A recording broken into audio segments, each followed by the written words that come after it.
Hello, my name is Roger Schwelt, and I'm a pulmonary and critical care specialist in Southern California, where I've treated hundreds of COVID-19 patients. Now, what is stress? Or more specifically, the opposite of stress, what is peace, and how can it help you with COVID-19? Let me explain a little bit about stress. You know, in the right amount, stress can actually be very motivating, but too much can be crippling. Let me tell you about one of the most stressful parts of my life was when I was in medical school and exam weeks were coming up. And with the amount of testing you do, you always worry about how things are going to be. You're stressed. You know, this could be career changing if you don't do well on an examination. Well, a number of researchers took just those type of medical students who were in exam week, and they tested them years ago for things like natural killer cells and their ability to mount an immune response or make antibodies. And what they found was that when they were under a lot of stress, these medical students had very low natural killer cells. And the antibody production in their body was almost undetectable. When they took cells out of their body to see whether or not they would react like they should in a test tube, they reacted very, very weakly. So these findings really shocked the research community.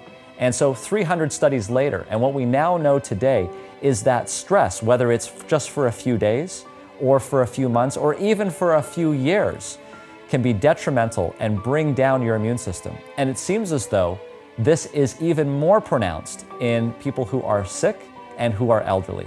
Further analysis has actually given us some more information about stress as well. In first-year students off at college who needed vaccination, they looked at what their antibody response was, and they found that there was poor antibody responses in students who were either not in a social network that was very large or under a lot of stress and isolation. So how do you avoid stress? Well, you can't really avoid stress, but you can change how you deal with it. For instance, you can take deep breaths every 4 to 6 seconds, or you could reach up to the sky as high as you can and then back down again to the ground, or you could do passive relaxation by tensing certain muscle groups for 5 to 10 seconds and then allowing it to relax. These are practical things that you can do to help with stress. If you are a part of a belief system, and let's say you are with other people that are part of that belief system, let's say church, then you can actually use that belief system to help, the science has shown. And you can once again obtain the peace that passeth all understanding.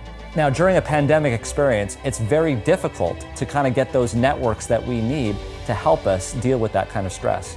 But technology can be a help, and it's not a barrier that you can't overcome.